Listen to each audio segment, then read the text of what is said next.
नमस्कार दोस्तों, आपका स्वागत है फैंटेसी नॉवल ऑडियो बुक में। आज हम लेकर आए हैं एक रोमांचक और रहस्यमयी कहानी जो आपको कल्पना की एक नई दुनिया में ले जाएगी। शुरू करने से पहले एक महत्वपूर्ण सूचना। इस कहानी के सभी पात्र, स्थान, घटनाएं और नाम पूर्णतः काल्पनिक हैं। इनका किसी वास्तविक व्यक्ति, स्थान या घटना से कोई संबंध नहीं है। यदि कोई समानता पाई जाती है तो वह मात्र संयोग होगी। तो बिना किसी देरी के आइए शुरू करते हैं आज की शानदार कहानी। ये पुष्टि करने के बाद कि वह एसोसिएशन से काले बंदर भी खरीद सकता है, माइकल ने अपने इच्छित उपकरण के लिए ऑर्डर दे दिया। अंततः उसे समझ में आ गया कि व्यापार केंद्र के उस व्यक्ति ने हथियारों को मॉडल क्यों कहा था। उस अधेड़ उम्र के व्यक्ति के स्पष्टीकरण की बदौलत बात स्पष्ट हो गई। दुर्लभ श्रेणी से शुरू होकर या खेती प्रणाली के संदर्भ में स्तर 2 से वस्तुएं केवल आंशिक रूप से ही उपलब्ध थीं। ये गोलियों की तरह था जिनका उत्पादन बड़ी मात्रा में किया जा सकता था क्योंकि उनकी सामग्री आम थी और उनके कई उपयोग थे। हालांकि दुर्लभ श्रेणी के उपकरणों के लिए अद्वितीय उच्च गुणवत्ता वाली सामग्री, विशेष शिल्प कौशल की आवश्यकता होती थी और अक्सर उनके विशिष्ट कार्य होते थे। परिणामस्वरूप इन वस्तुओं का उसी तरह से बड़े पैमाने पर उत्पादन नहीं किया जा सका। इसके बजाय उपलब्ध उत्पादों को प्रदर्शित करने के लिए मॉडल दिखाए गए और मांग के आधार पर ऑर्डर दिए गए। इन्हें अर्धभंडारित उत्पाद कहा जाता था क्योंकि इनकी सीमित संख्या में ही समय समय पर उत्पादन किया जाता था जिससे मूल्यवान सामग्रियों की बर्बादी को रोका जा सके। अगर स्टॉक खत्म हो जाता है तो फिर सीधे रचनाकारों से ही ऑर्डर देना पड़ेगा। माइकल उस समय की योजना बनाते हुए जब वह लेवल 25 तक पहुंच जाएगा, रैंक 1 के लिए अधिकतम स्तर जिसे वह वुडस्टोन सिटी में हासिल करना चाहता था, ने फिलहाल प्रत्येक हथौड़े के 8 सेट ऑर्डर करने का फैसला किया। कुछ विचार विमर्श के बाद उन्होंने बोनब्रेकर को शामिल किया, इसलिए नहीं कि वह उनका पसंदीदा था, बल्कि इसलिए कि उसमें मजबूत जादुई शक्ति की कमी के कारण उसकी मरम्मत करना सबसे आसान था। खैर, बिक्री बढ़ाने की कोशिश कर रहे व्यापार केंद्र के उस अधेड़ उम्र के व्यक्ति के अनुसार कुल 24 हथौड़ों की वजह से लागत बढ़कर $5,360,000 हो गई, जिससे उनकी शेष धनराशि 1/3 कम हो गई। हालांकि उसे दर्द का एहसास हुआ, लेकिन माइकल जानता था कि यह एक सार्थक निवेश था।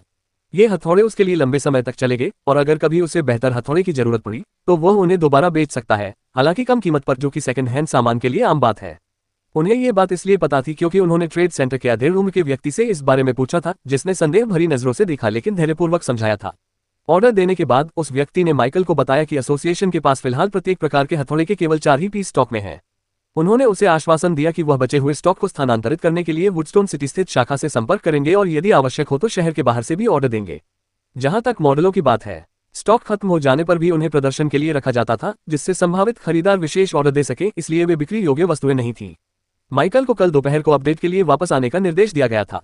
उन्हें इंतजार करने में कोई आपत्ति नहीं थी, खासकर इसलिए क्योंकि इसमें कोई डिलीवरी शुल्क शामिल नहीं था। हथौड़े का मामला सुलझ जाने के बावजूद माइकल और ट्रेड सेंटर का वह आदमी अभी तक उपकरण अनुभाग से नहीं निकले थे। आखिर कवच के बिना हथियारों का क्या फायदा? हालांकि उसके मरे हुए लोग तकनीकी रूप से मृत थे, फिर भी नष्ट होने पर वे मर सकते थे। शव उनकी आत्माओं के लिए एक पात्र का काम करता था जो उन्हें जीवित रखता था। यदि पात्र नष्ट हो जाता तो उसमें निवास करने वाली आत्मा भी मर जाती। माइकल का ध्यान सिर्फ उन्हें और अधिक शक्तिशाली बनाने पर ही नहीं था, वह चाहता था कि उन्हें मारना बहुत मुश्किल हो जाए। उसने जिन विभिन्न प्रकार के युद्ध हथौड़ों का ऑर्डर दिया था, उनके विपरीत उसने सबसे व्यवहारिक और टिकाऊ कवच का विकल्प चुना जो उसे मिल सकता था। पिछली खरीदारी की तरह ही माइकल ने कवच के 24 सेट भी खरीदे। हालांकि वह अपनी खरीदी गई चीजों से संतुष्ट था, लेकिन इतने कम समय में खर्च की गई बड़ी रकम ने उसे कुछ समय के लिए ये सोचने पर मजबूर कर दिया कि क्या वह सही चुनाव कर रहा है। हालांकि ये संदेह क्षणिक था, क्योंकि उसने खुद को याद दिलाया कि वह न केवल अपने दैनिक विकास प्रदाताओं को सुरक्षित रख रहा है बल्कि उन्हें मजबूत भी कर रहा है। इवोल्यूशन पॉइंट्स की बात करें तो माइकल ने अपने टैलेंट सेक्शन को चेक किया और पाया कि उसके पॉइंट्स रिफ्रेश होकर 36 हो गए हैं। ये कम से कम 5 एक तारा सामान्य श्रेणी के मरे हुए प्राणियों को 1 तारा दुर्लभ श्रेणी के प्राणियों में अपग्रेड करने के लिए पर्याप्त था। टाइटन का एजेस, रैंक, दुर्लभ, प्रकार, भारी रक्षात्मक कवच। यह पहनने वाले के शरीर के आकार के अनुसार ढल जाता है, जिससे अद्वितीय शारीरिक सुरक्षा मिलती है। यह मध्यम स्तर की पुनर्जनन क्षमता प्रदान करता है, जिससे समय के साथ धीरे धीरे स्वास्थ्य बहाल होता है। साम्राज्य पर अपनी अगली पुस्तक खोजें। टाइटन का एजेस गहरे मैट काले रंग के कवच का एक पूरा सेट था जिसे अधिकतम सुरक्षा और गतिशीलता के लिए यह डिजाइन किया गया था, जिसकी कीमत $320,000 थी। छाती का कवच चिकना था फिर भी अत्यधिक सुदृढ़ था, जिसमें छाती और पेट जैसे महत्वपूर्ण क्षेत्रों पर उभरे हुए भाग थे। कंधे के कवच कोणीय और सघन थे, जो भुजाओं की गति को सीमित किए बिना कंधों की सुरक्षा प्रदान करते थे। दस्ताने मजबूत थे, जिनमें आक्रमण और बचाव दोनों के लिए प्रबलित पो और सुव्यवस्थित अग्रबाहु रक्षक लगे थे। घुटने के कवच भी उतने ही मजबूत थे, जिनमें पिंडली और घुटनों को सुरक्षा प्रदान करने वाली ओवरलैपिंग प्लेटें थीं, साथ ही तेज गति के लिए लचीलापन भी था। ये कवच उसके नरओर्क्स के लिए बनाया गया था और एक सेट उसने खुद के लिए रखा था, क्योंकि इसमें आकार को समायोजित करने की सुविधा थी। माइकल को लगा कि नीले बंदर अपनी अनूठी अंतसंरचना के कारण कवच के बिना बेहतर स्थिति में होंगे। फिलहाल माइकल के पास 10 नरओर्क थे और उन्हें पूरी तरह से सुसज्जित करने में हथियारों और कवच के 10 सेट लगेंगे, जिससे कुल 14 सेट बचेंगे। ये चीजें उसके अन्य ओर्क्स और नीले बंदरों के बीच विभाजित की जाएंगी, जिनमें से केवल हथौड़े ही बाद वालों के लिए होंगे। सच कहें तो उसने जो उपकरण खरीदे थे वे उसके सभी मरे हुए सैनिकों को पूरी तरह से सुसज्जित करने के लिए पर्याप्त नहीं होंगे, खासकर इसलिए क्योंकि उसने रैंक 1 में अधिकतम स्तर पर पहुंचने के बाद और अधिक मानवाकार मरे हुए सैनिकों को प्राप्त करने का मौका नहीं गंवाने की योजना बनाई थी, लेकिन फिलहाल ये पर्याप्त होगा।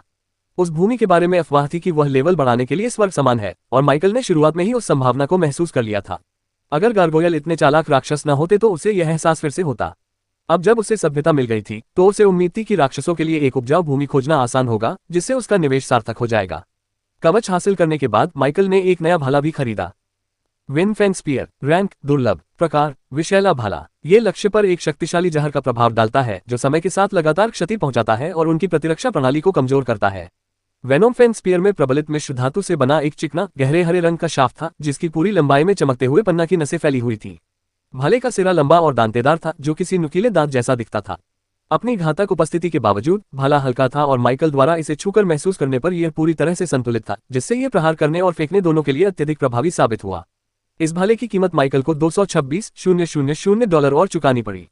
उपन्यासों के अध्यायों को पहले और सर्वोत्तम गुणवत्ता में पढ़ने के लिए गूगल पर नॉवल FI एथर वेबसाइट खोजें। कवच और हथौड़ों के साथ माइकल ने थोड़े ही समय में 13 मिलियन तक खर्च कर दिए थे, जिससे उसके पास मुश्किल से 2.5 मिलियन ही बचे थे। वह एक बार फिर दिवालिया होने के कगार पर था, और इस बार इसका कारण उसकी प्रतिभा नहीं बल्कि बढ़ते हुए खर्चे थे। कम से कम कुछ सुधार तो हुआ है। भाला खरीदने का काम पूरा हो जाने के बाद माइकल को उपकरण की दुकान से और कुछ भी नहीं चाहिए था, इसलिए वह उस अधेड़ उम्र के व्यक्ति के पीछे पीछे व्यापार केंद्र से एक और दरवाजे से बाहर निकल गया। एक और तहखाना, क्या एसोसिएशन वाकई इतना बड़ा है? इस बार माइकल खुद को रोक नहीं पाया और उसने यह बात बोल दी। हैरानी की बात यह है कि उस अधेड़ उम्र के व्यक्ति ने वास्तव में जवाब दिया, एसोसिएशन की इमारत के आसपास की लगभग हर चीज हमारी है, इसलिए हाँ, ये दिखने में जितनी लगती है उससे कहीं ज्यादा बड़ी है, लेकिन मुख्यालय के मुकाबले तो ये कुछ भी नहीं है, उस आदमी ने हंसते हुए कहा और फिर चुप हो गया। माइकल कुछ और सवाल पूछना चाहता था, लेकिन उसे मौका नहीं मिला, वे पहले ही अपने गंतव्य पर पहुंच चुके थे। जैसा कि माइकल को संदेह था, एसोसिएशन के पास बाहर प्रदर्शित किए गए शवों के संग्रह से कहीं अधिक शवों का संग्रह था। ऐसा इसलिए नहीं था कि वे उन्हें छिपा रहे थे, बल्कि इसलिए था क्योंकि इस अनुभाग तक पहुंचने के लिए बड़ी खरीदारी या विशेष अनुरोधों की आवश्यकता होती थी, जैसे कि एक काले बंदर का शव खरीदना। इनके आकार के कारण इन्हें गोबलिन या वन भेड़ियों के साथ नहीं रखा जा सकता था। इसके अतिरिक्त बिक्री के अलावा यहाँ संग्रहित अधिकांश वस्तुएं एसोसिएशन के आंतरिक उपयोग के लिए आरक्षित थीं। यह तहखाना माइकल के लिए एसोसिएशन में शामिल होने के बाद से अब तक का सबसे ठंडा तहखाना था। शायद लाशों की वजह से ही ऐसा है, माइकल ने अनुमान लगाया।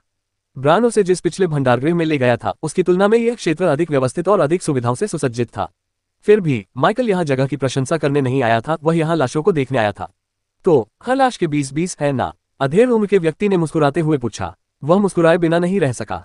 माइकल ने जो कुछ भी खरीदा था, सेवा प्रदान करने के प्रभारी होने के नाते उसे उस पर कमीशन मिलेगा।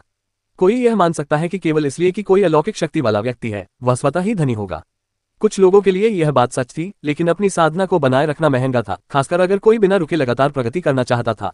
अधिकांश किसान कंगाल थे, या कम से कम अलौकिक मानकों के अनुसार तो कंगाल थे। ये जानते हुए कि माइकल की खरीदारी से उसे अच्छा कमीशन मिलेगा, उस व्यक्ति का उत्साह और स्वागत करने का रवैया कहीं अधिक बढ़ गया। माइकल ने अभी अभी जो लाखों डॉलर खर्च किए थे, उसमें से उसे जो हिस्सा मिलेगा, उससे वह कुछ समय तक खेती करने के लिए पर्याप्त संसाधन खरीद सकेगा। अलौकिक दुनिया में माइकल जैसे लोग इस बात के आम उदाहरण नहीं थे कि पैसा कैसे कमाया या खर्च किया जाता है। सच कहें तो अधेड़ उम्र के उस व्यक्ति को लगने लगा था कि माइकल किसी वरिष्ठ व्यक्ति का बेटा है, क्योंकि वह बिना किसी झिझक के इतनी आसानी से पैसे खर्च कर रहा था।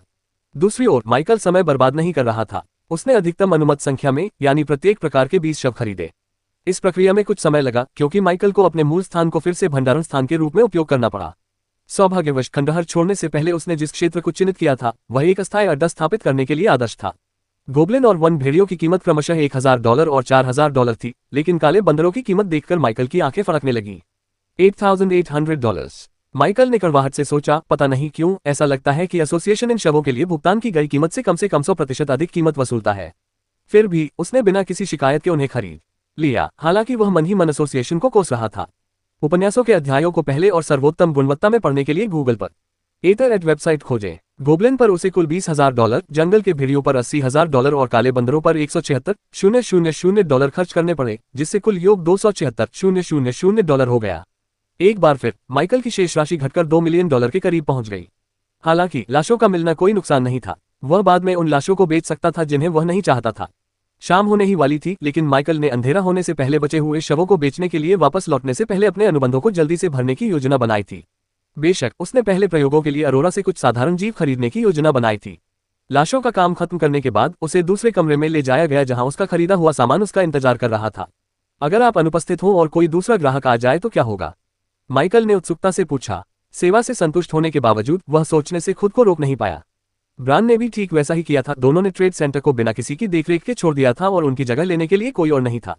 वे इस तरह से अपना कारोबार कैसे चलाते रहे? यह इतनी गंभीर बात नहीं है। अगर कोई आएगा तो मुझे पता चल जाएगा, उस आदमी ने अपनी कलाई पर बंधी एक शानदार घड़ी की ओर इशारा करते हुए कहा। पुराने ग्राहकों को पता है कि बाहर कौन से बटन दबाने हैं। माइकल और भी बहुत कुछ पूछना चाहता था, कौन से बटन और नए ग्राहकों के बारे में क्या, लेकिन उसने ऐसा न करने का फैसला किया। उस अधेड़ उम्र के व्यक्ति की एक और ईर्ष्यालु निगाह देखकर माइकल ने एसोसिएशन से खरीदे गए उपकरणों को ले जाने के लिए अपने भंडारण स्थान का उपयोग किया। ओह, मैं पूछना चाह रहा था, क्या आपके पास यहाँ तरल पदार्थ के स्रोत के लिए कोई विकल्प है? बशर्ते वह उतना ही प्रभावी या उससे भी अधिक शक्तिशाली हो, मैं उसे ले लूंगा। माइकल को आखिरकार पूछने की याद आई, इस उम्मीद में कि शायद उसे सफलता मिल जाए। दुर्भाग्य से नहीं, हमारे पास नहीं है, लेकिन आप फोरम पर अपनी किस्मत आजमा सकते हैं। बस सावधान रहें, वहां दिए गए विवरण स्पष्ट या साफ नहीं हो सकते हैं, इसलिए हो सकता है कि आपको वह न मिले जो आप उम्मीद कर रहे हैं। आहा, मैं समझ गया। धन्यवाद, आपका स्वागत है। फोरम चेक करने के बारे में माइकल ने सोचा कि वह एक बार कोशिश कर सकता है, लेकिन उसे ज्यादा उम्मीद नहीं थी। ऑनलाइन खरीदारी में कई चीजें गलत हो सकती थीं, इसलिए वह व्यक्तिगत रूप से चीजें खरीदना पसंद करता था। कम से कम इस तरह से वह उत्पाद को मौके पर ही परख सकता था और ये तय कर सकता था कि अगर यह उपयोगी साबित हुआ तो उसे और खरीदना है या नहीं। ऑनलाइन खरीदारी के विपरीत, जहां चीजें अक्सर एक जुआ होती हैं। बेशक वह कुछ स्पिरिट क्रिस्टल खरीद सकता था, लेकिन यह अपने पैसे खर्च करने का सबसे कारगर तरीका नहीं था। अपने मरे हुए सैनिकों की संख्या बढ़ाने और उनका स्तर बढ़ाने पर ध्यान केंद्रित करना कहीं अधिक समझदारी भरा कदम था, जिससे उसे प्रतिदिन अधिक विकास अंक प्राप्त होंगे। शायद इसलिए कि वह समझ गया था कि असाधारण पद पर पहुंचने के बाद अपनी प्रगति को तेज करने के लिए भारी मात्रा में संसाधनों की आवश्यकता होगी। माइकल ने धैर्य रखना और अपने पास जो कुछ भी था उसका सर्वोत्तम उपयोग करना सीख लिया था। और सच कहूं तो उसके पास जो कुछ भी था वह बिल्कुल भी बुरा नहीं था, बस धीमा था।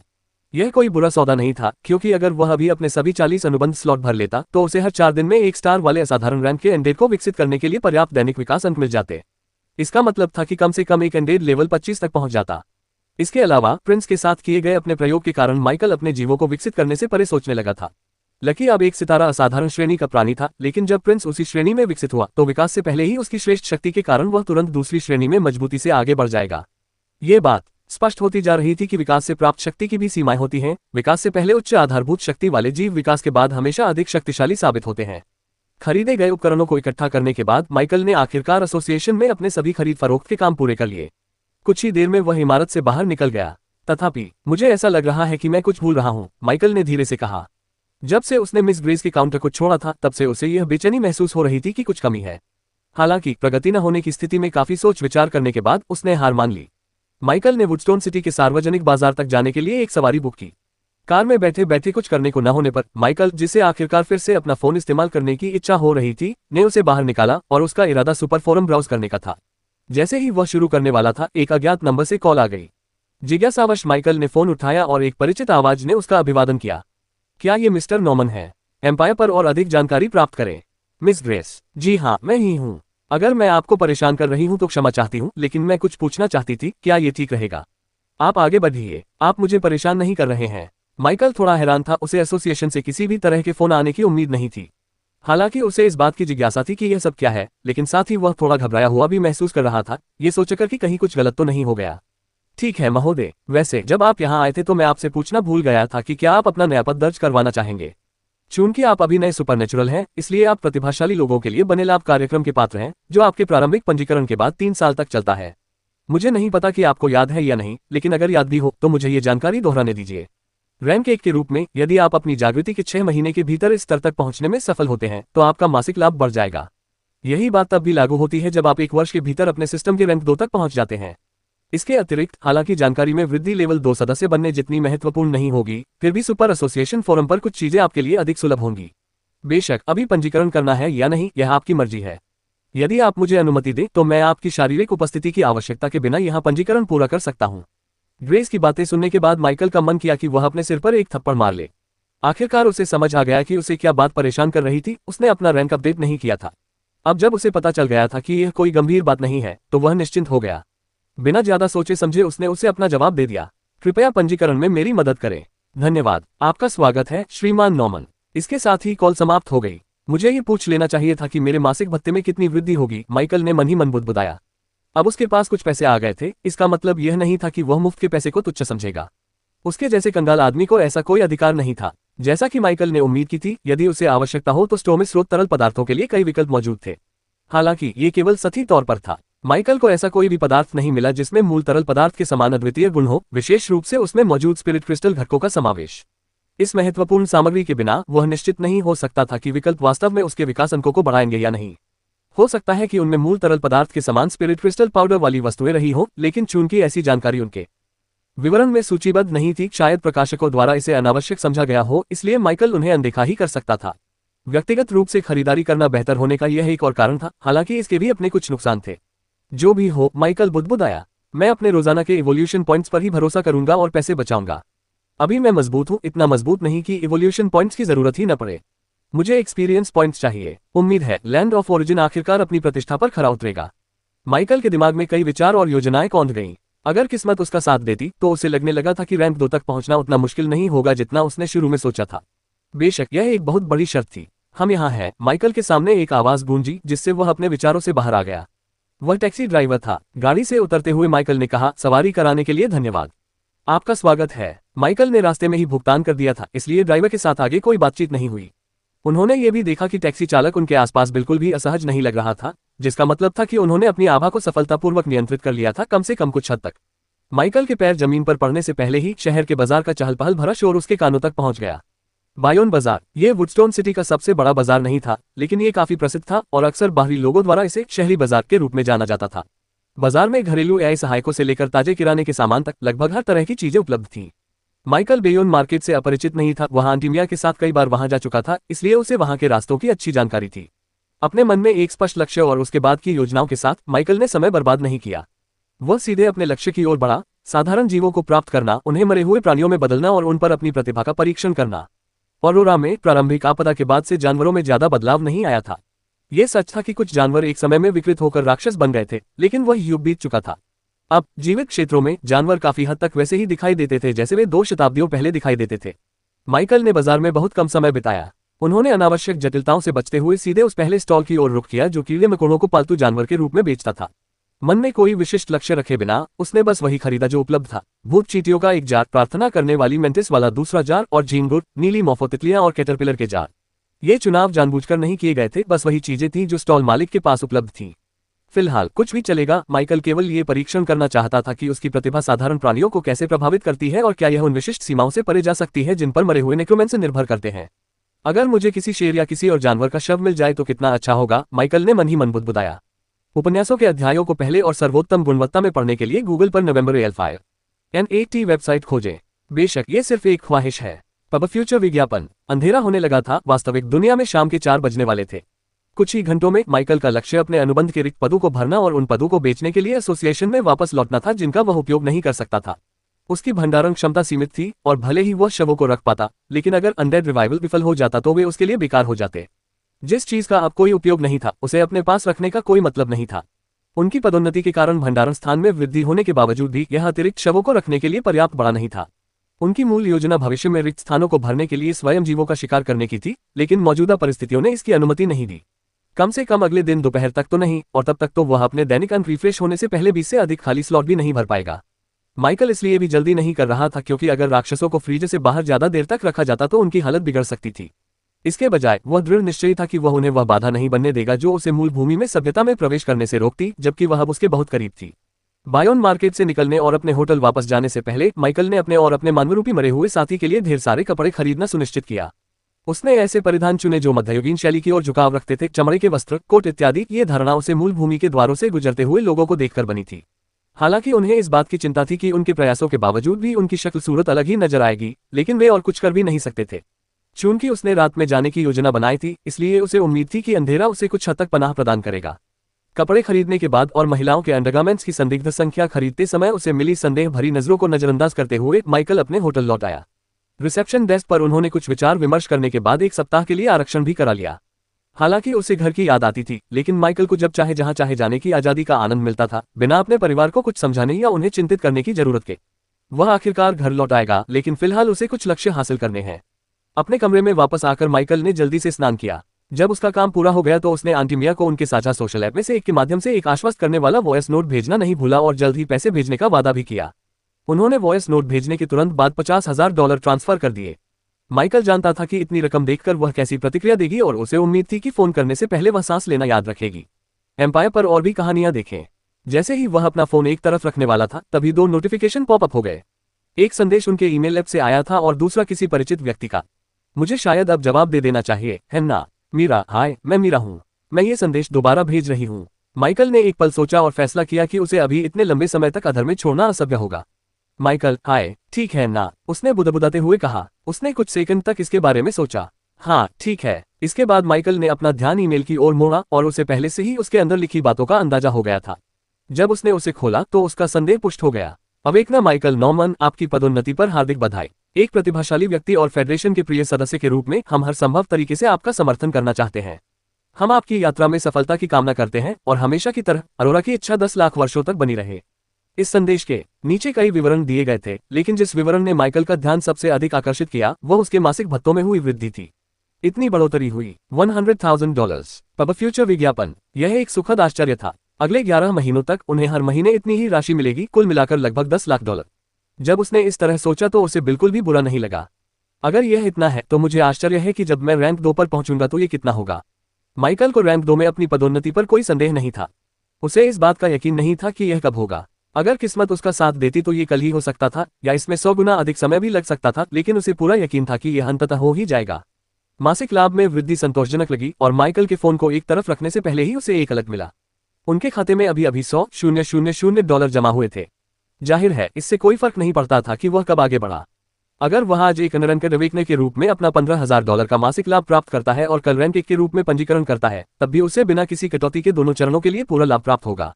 जैसा कि उम्मीद थी, फेडरेशन के पास अतिरिक्त धन था। माइकल ने पहले ही तय कर लिया था कि पदोन्नति मिलने के बाद वह अपने बढ़े हुए लाभों का उपयोग कैसे करेगा। लेकिन सब कुछ उसी प्रगति पर निर्भर था। अगर वह 1 साल के भीतर रैंक 2 तक नहीं पहुंच पाया तो वह आगे कुछ भी प्राप्त करने की उम्मीद छोड़ सकता है। आखिरकार फोन का काम खत्म होने पर माइकल ने उसे चार्जर से कनेक्ट किया और एक तरफ रख दिया। फिर उसने कीड़ों से भरे जारों वाली बोरी उठा ली। बोरी बड़ी नहीं थी क्योंकि उसने हर प्रकार का केवल एक ही जार खरीदा था। कुछ ही देर में माइकल ने सावधानीपूर्वक जारों को अपने कमरे में डेस्क पर रख दिया। अब वह दुविधा में फंस गया था। मैं उन्हें उनके मूल देश में कैसे ले जाऊं? उसके भंडारण स्थान में जीवित प्राणी प्रवेश नहीं कर सकते थे, चाहे उन्हें किसी जार में ही क्यों न रखा जाए। उन्हें मृत होना आवश्यक था। कीड़े इतने छोटे और नाजुक थे कि उन्हें कुचलने से उनके शरीर आसानी से नष्ट हो सकते थे, भले ही वह कितनी भी सावधानी बरतने की कोशिश करे। वह इस नाजुक काम के लिए बस एक पात्र था। माइकल ने कुछ देर इस बारे में सोचा और सोचने लगा कि क्या उसे कीटनाशक या इसी तरह की कोई चीज खरीदनी चाहिए थी। फिर उनके मन में एक विचार आया, उनकी माना शक्ति। हालांकि माइकल अभी भी जादू में पूरी तरह से पारंगत नहीं था, लेकिन वह बिल्कुल नौसिखिया भी नहीं था। जैसे जैसे किसी व्यक्ति की मानक क्षमता बढ़ती गई, वैसे वैसे मंत्रों के उच्चारण से परे इसके अनुप्रयोग भी बढ़ते गए। उदाहरण के लिए इसका इस्तेमाल डराने धमकाने के लिए किया जा सकता है, कुछ ऐसा जो माइकल ने ग्रेस द्वारा उसे चुनौती दिए जाने से पहले अवचेतन रूप से किया था, या इसके चरम रूप में केवल माना शक्ति से ही हत्या करने के लिए। माइकल चिंतनशील भाव से जारों को घूर रहा था। कुछ क्षण बाद उसने जारों को एक साथ इकट्ठा किया और अपना हाथ उनके ऊपर रख दिया।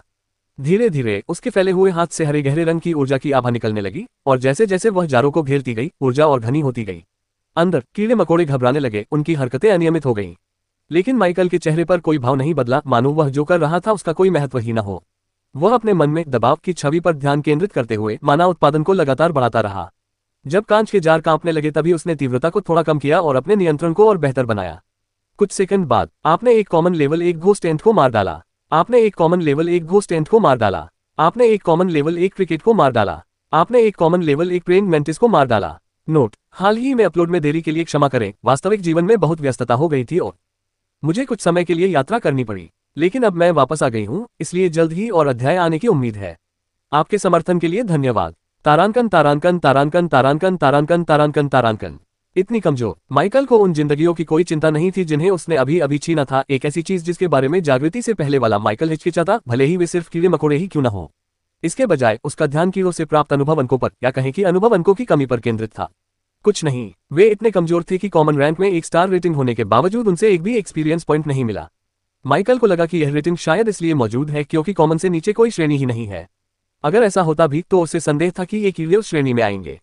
या शायद बात यह नहीं है कि वे बहुत कमजोर हैं, बल्कि यह है कि मैं उनसे कोई अनुभव प्राप्त करने के लिए बहुत मजबूत हूं, उसने संदेह के साथ बुदबुदाया। उसे इस बारे में फोरम में कोई जानकारी नहीं मिली थी और न ही किसी पोस्ट में इसका स्पष्ट रूप से उल्लेख किया गया था, सिवाय इसके कि लेवल बढ़ाने के लिए उससे अधिक शक्तिशाली या समान स्तर के राक्षसों से लड़ना आवश्यक था। ऐसा माना जाता है कि कमजोर राक्षस एक निश्चित स्तर पर कोई लाभ नहीं देते हैं। क्या ऐसा हो सकता है कि जिस तरह उच्च स्तर के राक्षसों से लड़ने पर अधिक अनुभव प्राप्त होता है, उसी तरह काफी कमजोर राक्षसों से लड़ने पर कम या बिल्कुल भी अनुभव प्राप्त नहीं होता है? माइकल को इस बात का यकीन नहीं था, क्योंकि उनके पास इसकी पुष्टि करने के लिए कोई प्रत्यक्ष अनुभव नहीं था। नहीं, यह शायद इन कीड़ों की स्वाभाविक कमजोरी है, ये एक अंक के भी लायक नहीं है। उन्हें कुछ दिन पहले ही राक्षसी अलौकिक शक्तियों के अस्तित्व के बारे में पहली बार जानकारी मिली थी, ये बात उन्हें याद आई। उनकी अधिकांश शक्ति मानव जीवन की बलि देने से प्राप्त होती थी, और शक्तिशाली राक्षसी साधकों को बड़ी बलि की आवश्यकता होती थी। इससे ये संकेत मिलता है कि मानव जीवन का अभी भी महत्वपूर्ण मूल्य था। लेकिन अपनी मौजूदा स्थिति में माइकल को संदेह था कि इन कीड़ों में से 10 लाख की बलि देने से भी कोई फर्क पड़ेगा।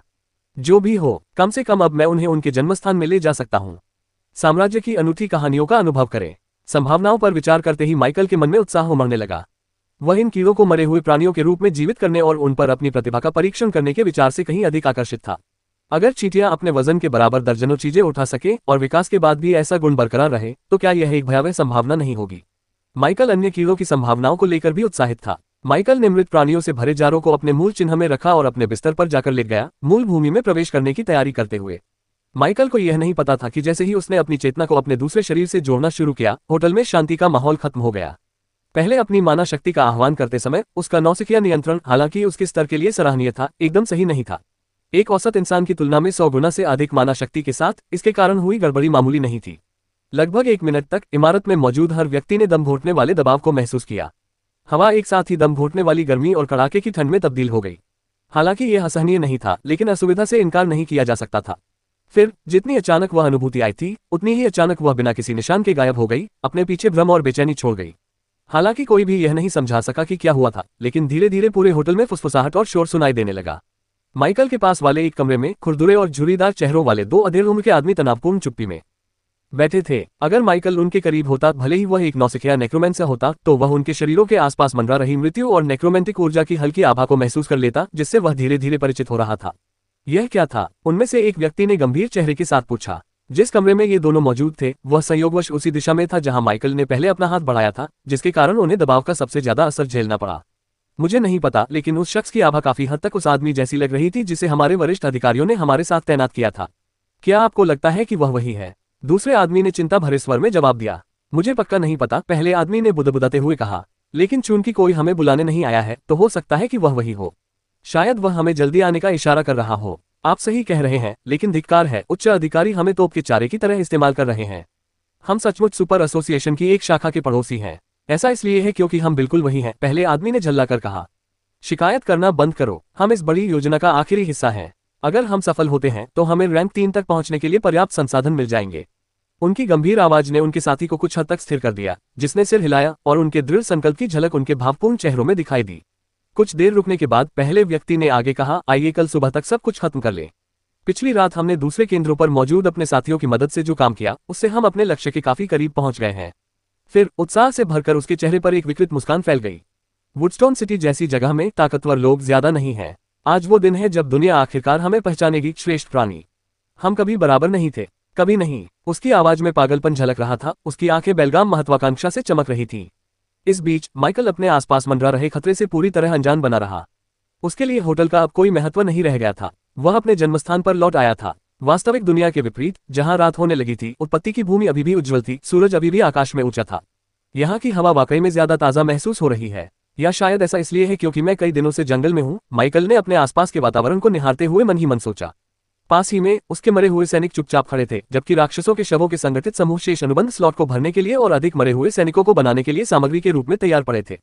स्थिति उपन्यासों के अध्यायों को पहले और सर्वोत्तम गुणवत्ता में पढ़ने के लिए गूगल पर novelfire.net वेबसाइट खोजें।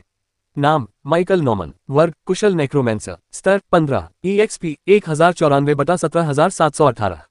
शक्ति 30.42। फुर्ती 41.16। संविधान 31.72। खुफिया जानकारी 110। 1 विशेषता अंक 30। कौशल मरे हुए प्राणियों को बुलाना, मरे हुए प्राणियों को पुनर्जीवित करना, पता लगाना, बुनियादी वार इंद्रियों को साझा करना, भाला चलाना, एसिड शॉट हड्डी का भाला, धीमा अभिशाप हड्डी का कवच, लाश विस्फोट। प्रतिभा अनंत विकास। Class skill contract slot 20/40। उपहार उत्पत्ति का चिन्ह। दरअसल कुछ दिनों पहले की तुलना में अब का माइकल पहले से कहीं अधिक मजबूत हो गया है, और वह आगे भी बढ़ता रहेगा। माइकल ने अपनी बुद्धिमत्ता के स्तर पर एक सरसरी नजर डाली, क्योंकि वह जानता था कि उसे जल्द ही फिर से काफी मात्रा में माना खर्च करने की आवश्यकता होगी। 110। उसने संतुष्टि भरी मुस्कान के साथ बुदबुदाया। वो दिन बीत गए जब उनकी फुर्ती का आंकड़ा शीर्ष स्थान के लिए प्रतिस्पर्धा कर सकता था। अब तो एजिलिटी भी काफी पीछे रह गई थी। फिर भी माइकल अपने उच्चतम आंकड़े को लेकर दुविधा में था। बुद्धि में 100 से अधिक अंक होने के बावजूद उसने इससे केवल 2 कौशल ही हासिल किए थे, शेयर सेंसस और एसिड शॉट। उसकी अन्य सभी जादुई क्षमताएं बोन स्पीयर, स्लोकस बोन आर्मर और कॉप्स एक्सप्लोजन या तो क्वेस्ट रिवॉर्ड के रूप में या एडवांसमेंट के माध्यम से प्राप्त हुई। बेसिक शॉट और स्पीयरमैनशिप जैसे कौशल क्रियाओं के माध्यम से प्राप्त किए गए थे। प्रथम रैंक पर पदोन्नति होने पर उन्हें अस्थि भाला प्रदान किया गया था। यह सर्वविदित था कि मुख्य स्टेट में प्रत्येक 20 अंकों की वृद्धि के लिए एक कौशल प्राप्त करना गारंटी से अधिक एक दुर्लभ बोनस था। ये जानने से निराशा कम नहीं हुई, लेकिन इससे कुछ हद तक राहत मिली। माइकल ने अपना ध्यान स्टेटस पैनल से हटाकर किसी और चीज पर केंद्रित कर लिया। चूंकि उसने अभी तक मरे हुओं को पुनर्जीवित करने की प्रक्रिया शुरू नहीं की थी, इसलिए अभी उसके एट्रीब्यूट पॉइंट्स आवंटित करने की कोई आवश्यकता नहीं थी। अब उसके पास मौजूद प्रचुर मात्रा और शुद्धता वाली माना शक्ति को देखते हुए उसे संदेह था कि उसे पहले की तरह राक्षसों को पुनर्जीवित करने में कोई समस्या आएगी। एकमात्र अपवाद तब हो सकता है जब वह अपने रैंक एक अनडेड पर फिर से उस धोखे वाली स्किल अनडेड समनिंग का उपयोग करे। अपने आसपास के वातावरण पर सरसरी नजर डालने के बाद माइकल काम पर जाने के लिए तैयार हो गया। जहां तक खिलाड़ियों की खोज की बात है, उन्हें इसकी कोई जरूरत नहीं थी। माइकल 100 मीटर के दायरे में बिखरे हुए मरे हुए लोगों के साथ शेयर सेंसस का उपयोग कर सकता था। उसके स्थान के सबसे करीब लकी और प्रिंस थे, जिनकी उसने मूल भूमि में सामान रखते समय कई बार जांच की थी। दोनों का खून बहना बंद हो गया था और वे कम से कम ऊपरी तौर पर तो बेहतर दिख रहे थे। वे दोबारा युद्ध के लिए तैयार थे, हालांकि पूरी तरह से ठीक होने तक उनका प्रदर्शन अपनी चरम क्षमता से कम ही रहेगा। माइकल को संदेह था कि पूर्ण रूप से ठीक होना या तो किसी मूल्यवान चीज को पचाने से होगा या विकास के माध्यम से, जिसके बारे में उनका सिद्धांत था कि यह जीवों को उनकी चरम अवस्था में वापस लाता है। अगर उन्होंने विकास का रास्ता चुना होता तो प्रिंस सबसे पहले ठीक होने वाले व्यक्ति होते। प्रिंस के विकास के लिए 125 इवोल्यूशन पॉइंट्स की आवश्यकता थी, जबकि लकी के लिए चौंका देने वाले 625 इवोल्यूशन पॉइंट्स की आवश्यकता थी। ये तो बहुत सारे अंक थे। ये स्पष्ट था कि लकी को पूरी तरह से ठीक होने में काफी लंबा समय लगेगा। अपने साझा संबंध के माध्यम से अपने मृत साथियों की स्थिति का आकलन करने के बाद माइकल ने अपने सामने मौजूद कार्य पर ध्यान केंद्रित किया। उसने अपने भंडारण स्थान से मृत कीड़ों से भरे जार निकाले और उन्हें अपने सामने जमीन पर रख दिया। मुझे किससे शुरुआत करनी चाहिए? उसने उत्साह से भरी आवाज में बुदबुदाते हुए कहा। 5 प्रकार थे: भूत चींटियां, प्रार्थना करने वाली मेंटिस, झींगुर, नीली मोफो तितलियां और कैटरपिलर। हालांकि माइकल इन कीड़ों के बारे में ज्यादा नहीं जानता था, लेकिन दुकान के मालिक ने पालतू जानवर के रूप में उनके बारे में संक्षिप्त जानकारी दी थी। भूत चींटियां आकार में बहुत छोटी थीं, जिनकी लंबाई लगभग 1.3 से 1.5 मिलीमीटर थी। वे अपनी गति और अनुकूलन क्षमता के लिए जानी जाती थीं। उनके हल्के रंग के शरीर और गहरे रंग के सिर के कारण वे लगभग पारदर्शी दिखाई देती थीं। माइकल प्रेइंग मेंटिस नामक कीट से थोड़ा बहुत परिचित था। प्रेइंग मेंटिस की लंबाई 4 से 10 सेंटीमीटर तक होती थी और ये कुशल शिकारी होते थे, जिनके शक्तिशाली अग्रंश शिकार को पकड़ने और थामे रखने में सक्षम होते थे। वे अपनी सटीकता और घात लगाकर हमला करने की रणनीति के लिए जाने जाते थे। अक्सर अपने लक्ष्यों को आश्चर्यचकित करने के लिए अपने परिवेश में घुल मिल जाते थे। ऑरोरा जैसी दूसरी दुनिया में भी क्रिकेट आमतौर पर ज्ञात कीट थे। इनका आकार 2 से 5 सेंटीमीटर के बीच होता था और ये अपने शक्तिशाली पिछले पैरों के लिए जाने जाते थे, जो उन्हें अपने आकार के अनुपात में बहुत अधिक दूरी तक कूदने में सक्षम बनाते थे। ब्लू मोफो तितलियों के पंखों का फैलाव 12 से 15 सेंटीमीटर होता था और वे अपने आकर्षक इंद्रधनुषी नीले पंखों के लिए जानी जाती थीं। माइकल को यह मानना पड़ा कि ये तितलियां वाकई बहुत खूबसूरत थीं, लेकिन ये सोचते हुए भी उन्हें देखते समय उसकी आंखों में जो भाव थे उनमें कोई बदलाव नहीं आया। माइकल द्वारा लाए गए कैटरपिलर भी काफी दिलचस्प थे। ये स्पाइसबाश स्वेलोटेल कैटरपिलर थे। इस आकर्षक इल्ली की अनोखी बनावट और दिलचस्प व्यवहार था। दुकानदार के अनुसार जब ये छोटा था तो शिकारियों से बचने के लिए यह पक्षी की बीक जैसा दिखता था। बाद के चरणों में यह एक छोटे सांप की नकल करने लगा, जिसके शरीर पर बड़े बड़े नकली आंखों के निशान थे, ताकि पक्षियों और अन्य खतरों को डरा सके। यह एक विचित्र रूप से सुंदर प्राणी था और माइकल ने इसे निहारने के लिए थोड़ा समय लिया। कुल मिलाकर इन सभी कीड़ों में कुछ न कुछ दिलचस्प विशेषताएं थीं। उपन्यासों के अध्यायों को पहले और उच्चतम गुणवत्ता में पढ़ने के लिए गूगल पर ऐसे आज द नॉवल FI वेबसाइट खोजें। शायद संपूर्ण कीट जगत का अधिकांश भाग इसी प्रकार का था। माइकल ये सोचे बिना नहीं रह सका कि अगर वह चीजों को विकसित कर पाता तो चीजें कितनी बदल जाती। अंत में माइकल ने घोस्ट एंड से शुरुआत करने का फैसला किया। जार से एक शव को सावधानीपूर्वक बाहर निकालने के बाद बिना उसे कुचले उसने उसे अपने सामने फर्श पर रख दिया और तुरंत अनडेड रिवाइवल का इस्तेमाल किया। जैसे ही उस कौशल का असर दिखने लगा, माइकल थोड़ा घबरा गया। हालांकि उन्हें चींटी होने के कारण पुनर्जीवन के विफल होने में कोई समस्या नहीं दिख रही थी, लेकिन एक चींटी को पुनर्जीवित करने की कोशिश करना, जो इतनी छोटी और महत्वहीन प्रतीत होती है, उन्हें अजीब लग रहा था। हालांकि माइकल के आश्चर्य के लिए पुनरुद्धार की प्रक्रिया न केवल सफल रही, बल्कि आश्चर्यजनक रूप से आसान भी रही। अमर भूत चींटी स्तर 1 रैंक कॉमन। यह उम्मीद से कहीं ज्यादा आसान रहा, लेकिन चाहे यह उनके बीच शारीरिक शक्ति के अंतर के कारण था या किसी अन्य कारण से, माइकल ने इस पर ज्यादा देर तक विचार नहीं किया। बजाय प्रतिभा अनंत विकास अंक 36 विकसित होने योग्य। अनडेड घोस्ट एंड लेवल 1 पर्याप्त विकास अंक होने पर विकसित किया जा सकता है। 36 विकास अंक देखकर माइकल ने अपना निर्णय लेने में ज्यादा देर नहीं लगाई। विकास के अंक, मुझे अपनी सीमाएं दिखाओ। माइकल के बोलते ही उसके पिछले विकास के अनुभव से उत्पन्न वही चमकदार प्रकाश भूत चींटी के शरीर को घेर लिया। हालांकि इस बार कोई चीख पुकार नहीं हुई। शायद इसका कारण ये था कि चींटी में स्वररज्जु नहीं थे। वह बस थोड़ा सा छटपटाती रही। ज्यादा समय नहीं लगा, भूत चींटी के चारों ओर प्रकाश तीव्र हो गया और धीरे धीरे उसका शरीर बढ़ने लगा, लंबा और अधिक प्रभावशाली होता चला गया। और कुछ ही क्षणों में इसकी ऊंचाई 1 मीटर तक पहुंच गई थी। स्पष्टतः यह अब वह भूतिया चींटी नहीं रही जो कभी हुआ करती थी। नहीं, एम्पायर के माध्यम से अपडेट रहे। अब इसका एक नया नाम था, अमर प्रेतवादित चींटी स्तर 2, रैंक सामान्य। और बात यही खत्म नहीं हुई। आपके एंडेड स्पेक्ट्रल एंट ने घोस्टली कैमोफ्लाज कौशल प्राप्त कर लिया है। आपके एंडेड स्पेक्ट्रल एंट ने घोस्टली चार्ज कौशल प्राप्त कर लिया है। आपकी कॉमन एंडेड घोस्ट एंट अब कॉमन एंडेड स्पेक्ट्रल एंट में विकसित हो गई है।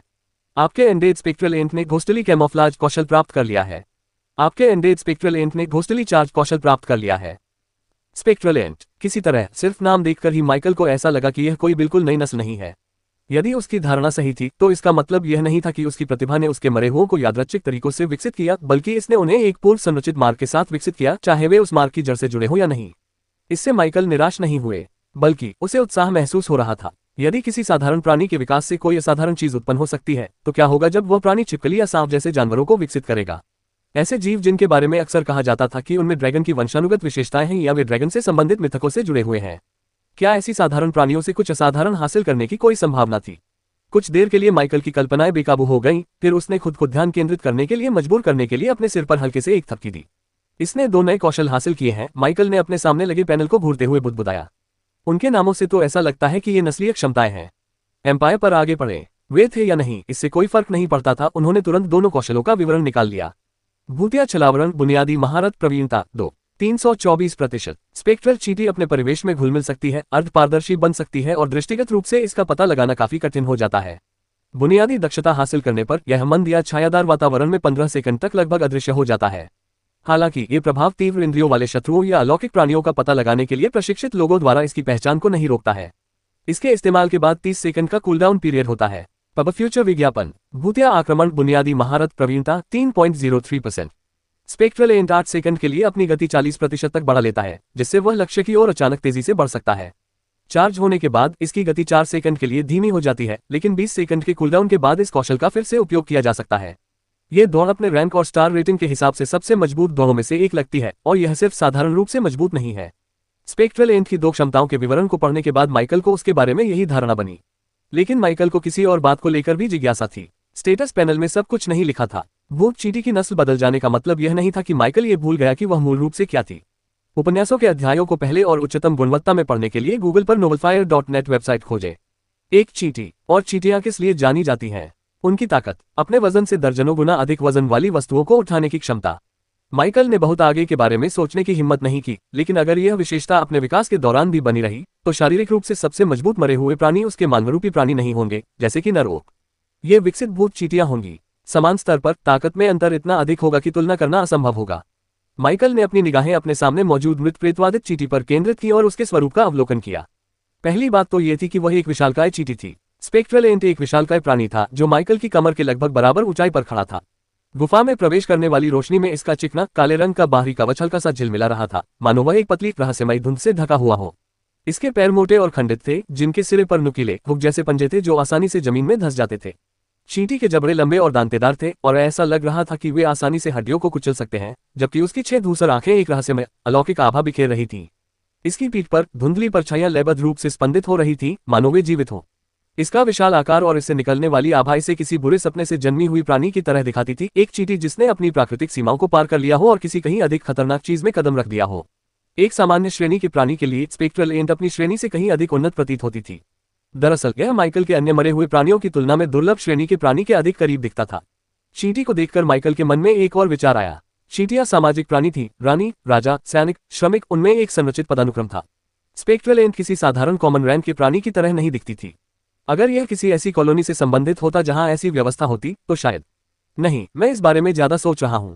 मेरे पास अभी तक एपिक ग्रेड का कोई एंडेड भी नहीं है। इस पर ध्यान देने का कोई फायदा नहीं, माइकल ने सिर हिलाते हुए बुदबुदाया। अपना ध्यान फिर से केंद्रित करते हुए उसने चींटी की ताकत का परीक्षण करने का फैसला किया। जिस गुफा का वह पुनः उपयोग करने की योजना बना रहा था, उसे नुकसान पहुंचाने से बचने के लिए माइकल बाहर निकल गया। जो कुछ उसने खोजा उसे देखकर वह अवाक रह गया। क्या मेरे किसी आकस्मिक प्रयोग की वजह से मुझे कोई शाही राक्षस वंश मिल गया है?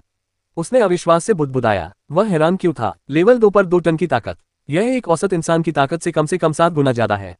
अगर यह किसी दुर्लभ श्रेणी के प्राणी से आया होता तो माइकल को आश्चर्य नहीं होता, लेकिन यह एक सामान्य श्रेणी का मरे हुए प्राणी था। लेवल 2 के कॉमन रैंक वाले प्राणी का अवेकने की ताकत के बराबर या उससे भी अधिक होना अभूतपूर्व था।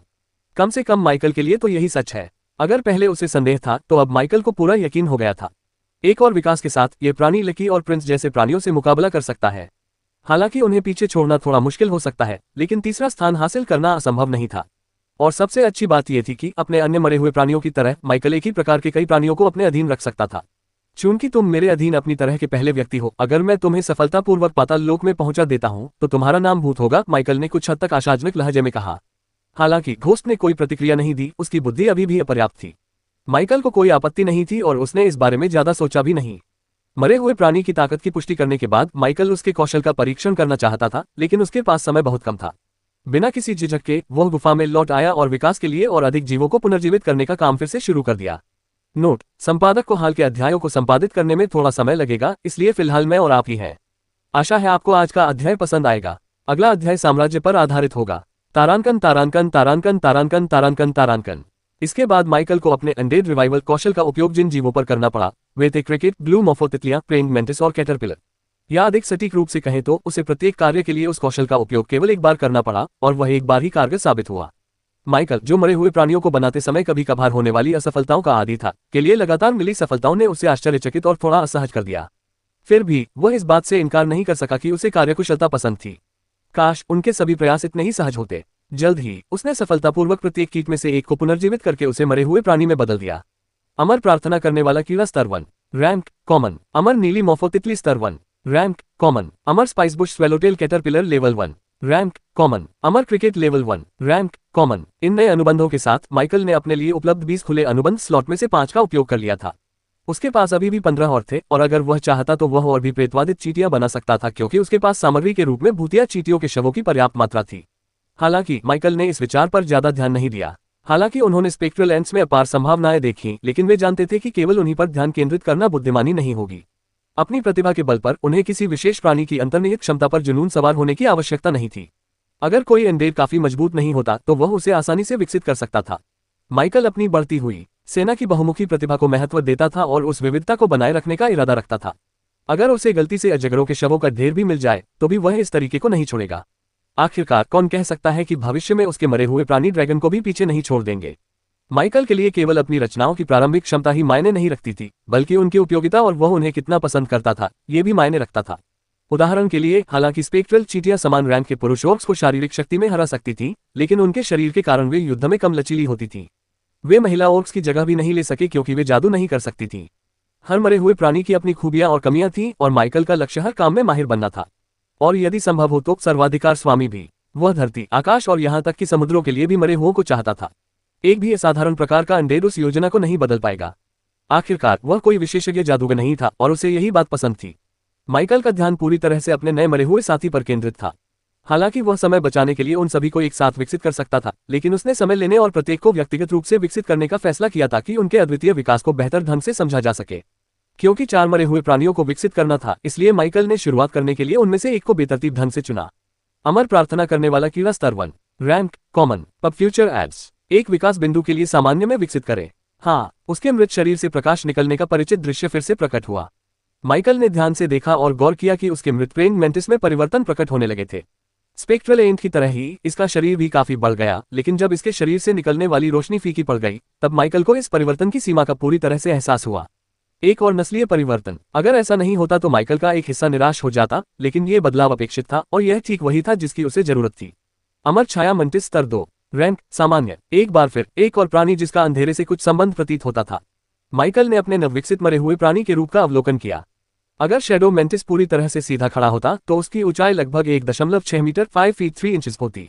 इसका बाहरी आवरण चिकना और गहरे रंग का था जो मंद रोशनी में हल्का सा झिलमिलाता था। गहरे काले और धुएं के रंग के भूरे रंग का मिश्रण जो आसपास की छायाओं को अवशोषित करता हुआ प्रतीत होता था। इसके लंबे अग्रपाद, जिनमें से प्रत्येक 1 मीटर से अधिक लंबा था, रेजे की तरह नुकीले और दांतेदार किनारों वाले थे। इसके मजबूत, शक्तिशाली दिखने वाले लेकिन पतले पिछले पैर थे जो इसे तेज, चुपचाप छलांग लगाने में सक्षम प्रतीत होते थे, जिससे इसकी घातक उपस्थिति और भी बढ़ जाती थी। इसके किनारों पर पारदर्शी पंख थे और जब माइकल ने उन्हें फैलाने के लिए कहा तो वे 1-2 मीटर तक फैल गए। चलते समय पंख धुंधले मृगतृष्णा की तरह झिलमिला रहे थे। ये लगभग रहस्यमय ढंग से चुपचाप आगे बढ़ रहा था, हालांकि यह अनिश्चित था कि क्या इसके पंख वास्तव में इसे हवा में उड़ने में सक्षम बना सकते थे। एक हत्यारा। शैडो मेंटिस को देखने के बाद माइकल के मन में सबसे पहला यही विचार आया था। कीट जगत में भी प्रेइंग मेंटिस को मूक हत्यारों के रूप में जाना जाता था और यह विकास केवल इस धारणा को और मजबूत करता प्रतीत होता है।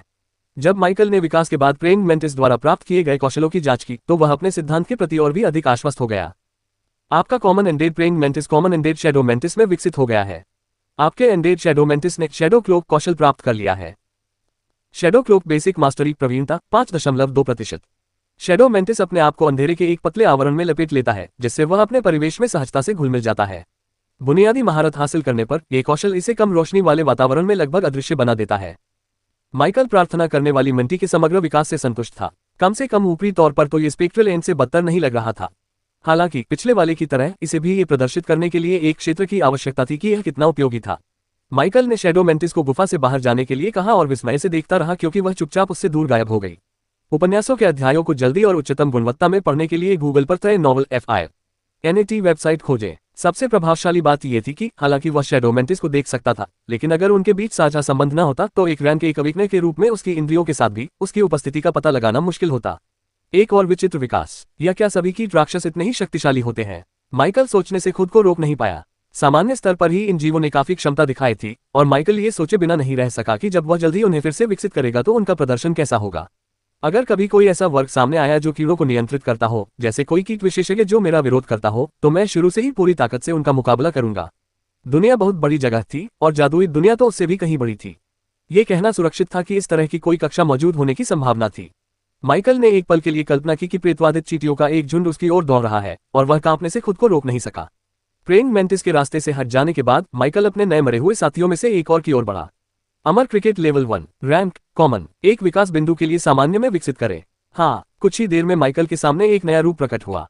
अमर कवचधारी क्रिकेट लेवल 2 रैंक सामान्य। अंडेड आर्मर्ड क्रिकेट की ऊंचाई लगभग 35 सेंटीमीटर 1 फुट 1 इंच थी, लेकिन उसका रूप रंग किसी भी तरह से साधारण नहीं था। बाह्य कवच का रंग गहरा घिसा पिटा भूरा था जिस पर काले और हरे रंग की धारियां थीं, जो अंधेरे वातावरण में प्राकृतिक छलावरण प्रदान करती थीं। इसके पीठ और पैरों के आसपास का कवच मोटा था, जिससे इसे एक भारी भरकम और सुरक्षात्मक रूप मिलता था। इसके लंबे पिछले पैर शक्तिशाली दिखते थे और छलांग लगाने के लिए पूरी तरह से बने हुए प्रतीत होते थे, जिनके किनारों से नुकीले दांतेदार कांटे निकले हुए थे, लगभग कांटेदार ढालों की तरह। इसके अगले पैर छोटे थे लेकिन मांसल थे, जो चिमटे जैसे नुकीले पंजों में समाप्त होते थे, जिससे इसे शिकारी जैसा रूप मिलता था। उसके पीठ पर पारदर्शी पंखों की एक जोड़ी मुड़ी हुई थी और जब माइकल ने उसे उन्हें फैलाने के लिए कहा तो फैले हुए पंखों का फैलाव लगभग 50 सेंटीमीटर 1 फुट 7 इंच था। माइकल ने समय बर्बाद नहीं किया और फिर उसकी नई क्षमता की जांच करने चला गया। आपका कॉमन एंडेड क्रिकेट अब कॉमन एंडेड आर्मर्ड क्रिकेट में विकसित हो गया है। आपके एंडेड आर्मर्ड क्रिकेट ने इकोन चिर्प कौशल प्राप्त कर लिया है। गूंजती चहचहाहट बुनियादी महारत प्रवीणता 5.2%। बख्तरबंद क्रिकेट एक तीखी गूंजने वाली ध्वनि उत्सर्जित करता है जो आसपास के क्षेत्र में भ्रम पैदा करने वाली प्रतिध्वनि उत्पन्न करती है। बुनियादी महारत हासिल करने पर यह ध्वनि 20 मीटर के दायरे में दुश्मन की सटीकता को 15% तक कम कर देती है, जिससे दुश्मनों के लिए सफल हमले करना मुश्किल हो जाता है। इसके अलावा भ्रमित लक्ष्यों पर शारीरिक हमलों के सफल होने की संभावना 20% अधिक हो जाती है। शानदार कौशल। हालांकि माइकल युद्ध कला में माहिर नहीं था, लेकिन वह इस तरह के कौशल के महत्व को जानता था यदि इसका सही ढंग से उपयोग किया जाए। कुछ देर और उस मृत कवचधारी क्रिकेट की प्रशंसा करने के बाद माइकल ने उसे गुफा से बाहर निकाल दिया और एक और मृत प्राणी को विकसित करने के लिए आगे बढ़ गया। अमर नीली मोफो तितली स्तर 1 रैंक कॉमन एक विकास बिंदु के लिए सामान्य में विकसित करें। हाँ, कुछ देर बाद अमर प्रेत मोफो लेवल 2 रैंक सामान्य। वाह, क्या नजारा है। माइकल को यह महसूस हुए बिना नहीं रह सका कि उसकी मरे हुए लोगों की सेना थोड़ी अजीब थी। उसके पास भयानक जीव थे, फिर भी उनमें एक अजीब सी सुंदरता भी थी जो आमतौर पर किसी जादूगर से जुड़ी नहीं होती।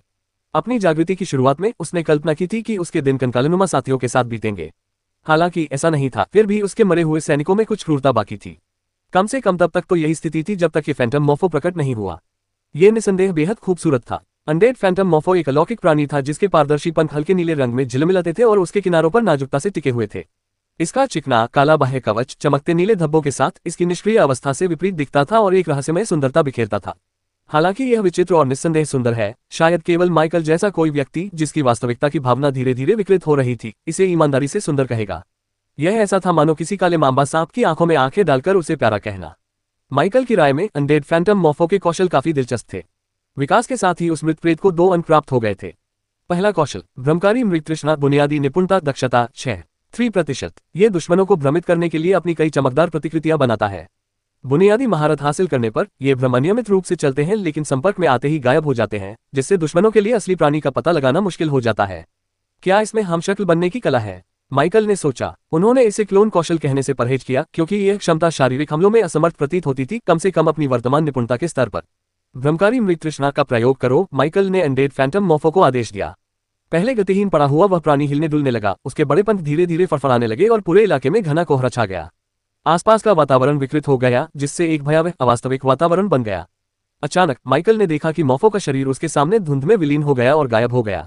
हालांकि उसकी इंद्रियों ने कुछ और ही कहानी बयां की। मृत आत्मा मोफो बिल्कुल भी नहीं हिली थी। यह शायद कमजोर है क्योंकि मैं बहुत मजबूत हूं, लेकिन नए आधिकारिक साधकों को भी इसके खिलाफ संघर्ष करना पड़ सकता है, माइकल ने प्रभावित होकर धीरे से कहा। जादुई दुनिया में कीटों का विकास वास्तविकता में उनकी विशाल क्षमता को दर्शाता है। फिर भी उनकी धूर्तता ने माइकल का ध्यान आकर्षित किया। हालांकि उसे अभी भी स्पाइसबुश स्वैलोटेल कैटरपिलर को विकसित करना था, लेकिन उसे संदेह था कि यह अन्य कैटरपिलर की तुलना में कम चालाक होगा। शायद इसका कारण ये था कि जीवित मृत प्राणियों में अंधेरे के प्रति एक विशेष लगाव प्रतीत होता था और वे उसमें आश्चर्यजनक रूप से अच्छी तरह से अनुकूलित हो जाते थे। हालांकि माइकल को उनका भयावह विकास पसंद आया। उनके अनुसार इससे अधिक लचीलापन आया। हालांकि उन्हें कीड़ों का विकास काफी पसंद था, लेकिन वे एक नेक्रोमेंसर थे, न कि कीड़ों के विशेषज्ञ, अगर ऐसी कोई श्रेणी मौजूद भी थी। फिलहाल माइकल ने मोफो की मायावी क्षमताओं को उनकी चरम सीमा तक इस्तेमाल करने से परहेज किया। इसकी वर्तमान रैंक और माना की शुद्धता के कारण इसके भ्रम उसके जैसे व्यक्ति के खिलाफ अप्रभावी थे। यह उच्च स्तर पर उच्च रैंकों पर चमकेगा। इसके बाद माइकल ने मोफो द्वारा हासिल किए गए दूसरे कौशल का निरीक्षण करने के लिए आगे कदम बढ़ाया। रूप परिवर्तन, बुनियादी निपुणता, दक्षता 6.8%। अनडेड फैंटम मोफो अपना आकार बदल सकता है, जिससे विस्तार के माध्यम से कुछ कौशलों की सीमा और शक्ति में वृद्धि होती है। यह एक और कौशल था जिसने माइकल की रुचि जगाई। सच तो यह है कि पिछले कुछ मिनटों में उसने जितने भी कौशल देखे थे उन सभी ने उसे उत्सुक कर दिया था, और यह कौशल भी अपवाद नहीं था। उस अमानवीय प्रेत के संभावित आकार पर विचार किए बिना उसने एक सरल आदेश दिया। जितना संभव हो सके उतने छोटे आकार में सिकुड़ जाओ। उपन्यासों के अध्यायों को पहले और सर्वोत्तम गुणवत्ता में पढ़ने के लिए गूगल पर एथरएट वेबसाइट खोजें। जैसे ही आसपास का कोहरा छंटा, माइकल ने अपनी इंद्रियों के माध्यम से मरे हुए फैंटम मोर्फो की उपस्थिति को कम होते हुए महसूस किया। जब धुंध पूरी तरह से छट गई तो वह उसका नया रूप देख सका, जो कि उसका एक सुंदर सामान्य आकार का संस्करण था। हवा में बड़ी खूबसूरती से मंडराते हुए यह माइकल द्वारा अब तक देखे गए सबसे अद्भुत जीवों में से एक लग रहा था। फिर भी इससे एक बेचैनी भरी अनुभूति होती थी, मानो जैसे ही कोई नजर हटाएगा ये गायब हो जाएगा। माइकल ने अब नन्हे से हो चुके मोफो को अपने कंधे पर आराम करने का आदेश दिया। तिरछी नजर से देखते हुए उसने कहा, भले ही मैं तुम्हें पाताल लोक में न ले जा सकूं, लेकिन तुम शायद इस तरह के लोगों के बीच ले जाने के लिए सबसे आसान मरे हुए प्राणी हो। कुछ देर रुकने के बाद उन्होंने कहा, चूंकि ऐसा है तो क्यों ना मैं तुम्हें एक नाम दे दूं। तुम्हारे पंख नीले हैं और तुम नीले रंग की तरह खूबसूरत हो, मैं तुम्हें ब्लू कहूंगा। माइकल ने जिस बात का जिक्र नहीं किया वह ये थी कि ब्लू एक सुविधाजनक रूप से यूनिसेक्स नाम था, ताकि भविष्य के विकास के बाद अगर उसके मरे हुए प्राणियों में किसी प्रकार का स्पष्ट लिंग विकसित हो जाए तो कोई दिक्कत न हो। ब्लू का विकास पूरा होने के बाद केवल कैटरपिलर ही शेष रह गया। चूंकि यह उसके कीट जैसे मरे हुए प्राणियों में सबसे बड़ा था, इसलिए माइकल ने फैसला किया कि किसी भी अप्रत्याशित घटना की स्थिति में इसे बाहर विकसित करना बेहतर होगा। जंगल के एक खुले इलाके की ओर बढ़ते हुए माइकल ने तुरंत स्पाइसबुश स्वैलोटेल कैटरपिलर पर अनडेड रिवाइवल का इस्तेमाल किया। पब फ्यूचर विज्ञापन, जैसा कि उन्हें आंशिक रूप से उम्मीद थी, ये पहले ही प्रयास में सफल हो गया। बिना किसी झिझक के उन्होंने इसके विकास की शुरुआत की। कुछ समय बाद प्रक्रिया पूरी हो गई, हालांकि परिणाम वैसा नहीं था जैसा माइकल ने कल्पना की थी। एक पतंगा, उसने आश्चर्य से बुदबुदाया। फिर भी चूंकि इसकी शुरुआत एक इल्ली के रूप में हुई थी, इसलिए इसमें एक तरह की समझदारी झलकती है। अमर स्पाइसबुश स्वैलोटेल मोथ लेवल 2, रैंक सामान्य। अनडेड स्पाइसबुश स्वैलोटेल मोथ भी दिखने में काफी विशाल था। मृत स्पाइसबुश स्वैलोटेल कैटरपिलर एक बड़े आकर्षक पतंगे में विकसित हो गया था, जिसके पंख स्पाइसबुश स्वैलोटेल तितली के जटिल पैटर्न से मिलते जुलते थे। अब इसके पंख गहरे इंद्रधनुषी नीले और बैंगनी रंगों से जगमगाते हैं, जो धुंधले खंडित कांच की तरह दिखते हैं। इस पतंगे का शरीर लंबा और चिकना है, जिसमें एक रहस्यमय लगभग अलौकिक सा गुण है। इसका पेट पतली कंकालनुमा परतों से ढका हुआ है और इसके एंटीना नुकीले हैं, जो एक बेचैन कर देने वाली गति से फड़फड़ाते हैं। पूरी तरह से फैलाए जाने पर इसके पंखों का फैलाव 1.5 मीटर 4 फीट 11 इंचेस था। अनडेड स्पाइसबुश स्वैलोटेल मोथ के पास भी अपने कुछ दिलचस्प कौशल थे। भ्रमकारी उड़ान, बुनियादी महारत, प्रवीणता 12%। अनडेड स्पाइसबुश स्वैलोटेल मोथ उड़ान के दौरान कई मोथों का भ्रामक भ्रम पैदा कर सकता है, जिससे बड़े पैमाने पर भ्रम की स्थिति उत्पन्न हो सकती है। विषैली धूल, बुनियादी महारत, प्रवीणता 9%। स्पाइसबुश स्वैलोटेल मोथ अपने पंखों से जहरीली धूल का बादल छोड़ सकता है, जो थोड़ी देर के लिए हवा में बना रहता है। बुनियादी महारत हासिल करने पर यह जहर अपेक्षाकृत कमजोर होता है, लेकिन फिर भी इसे सांस लेने वाले दुश्मनों के अंगों को सुन्न कर सकता है और उन्हें भ्रमित कर सकता है। लंबे समय तक इसके संपर्क में रहने से हल्का लकवा और चक्कर आ सकते हैं। रूप परिवर्तन, बुनियादी निपुणता, दक्षता 6-8%। अनडेड स्पाइसबुश स्वैलोटेल मोथ अपने आकार को बदल सकता है, जिससे विस्तार के माध्यम से कुछ कौशलों की सीमा और शक्ति में वृद्धि होती है। अनडेड स्पाइसबुश स्वेलोटेल मॉथ स्पष्ट रूप से एक और मायावी प्रकार का प्राणी था जो अनडेड फैंटम मॉफो के समान था, जिसमें प्रत्यक्ष युद्ध शक्ति न के बराबर या नगण्य थी। मुझे आश्चर्य है कि क्या इन दोनों का एक साथ उपयोग करने से कोई अप्रत्याशित तालमेल बन सकता है, माइकल ने सोचा। स्पाइसबुश स्वेलोटेल कैटरपिलर का विकास पूरा होने के साथ ही उन्होंने अपने प्रायोगिक अनुबंधों के सभी रिक्त पदों को भरना समाप्त कर दिया। अब समय आ गया था कि अन्य कार्यों पर ध्यान केंद्रित किया जाए, जैसे कि अपने शेष अनुबंध पदों को भरना और शायद अपने नग्न ऑर्क्स को सजाना। माइकल ने मृत स्पाइसबुश स्वेलोटेल पतंगे का नाम पर्पल रखा, ठीक उसी तरह जैसे उसने ब्लू का नाम रखते समय सोचा था। इन दोनों को मिलाकर माइकल के पास अब 7 नाम वाले मरे हुए प्राणी थे और कुल मिलाकर 25 मरे हुए प्राणी उसके नियंत्रण में थे। इसका यह भी मतलब था कि उसके अगले दैनिक विकास अंक 26 अंक होंगे, बशर्ते कि वह और अधिक शवों को पुनर्जीवित करना और उन्हें विकास अंक जनरेटर में बदलना जारी न रखे। बेशक ये संभव नहीं था। कीड़ों से संबंधित मामलों के निपटारे के बाद माइकल उस जगह पर चला गया जहां उसने एसोसिएशन से खरीदे गए राक्षसों के शवों को रखा था और उन पर अनडेड रिवाइवल का उपयोग करना शुरू कर दिया। जहां तक इस बात का सवाल है कि उसने अपने कीट जैसे मरे हुए प्राणियों को तुरंत विकसित क्यों नहीं किया, तो इसका कारण यह नहीं था कि वह ऐसा नहीं करना चाहता था, बल्कि इसलिए था क्योंकि वह उन पर अनडेड समनिंग का सफलतापूर्वक परीक्षण करने के बाद ही ऐसा करना पसंद करता था। माइकल के अधिक मजबूत हो जाने का मतलब यह नहीं था कि उस कौशल में जोखिम कम हो गया था। इसकी सफलता का उनके व्यक्तिगत विकास से कोई खास संबंध नहीं था। उन्नति करने का एकमात्र वास्तविक लाभ यह था कि अब उसके पास अधिक प्रयास करने के लिए अधिक माना था, जिससे बदले में अनडेड समनिंग की महारत दक्षता में लगातार वृद्धि हुई।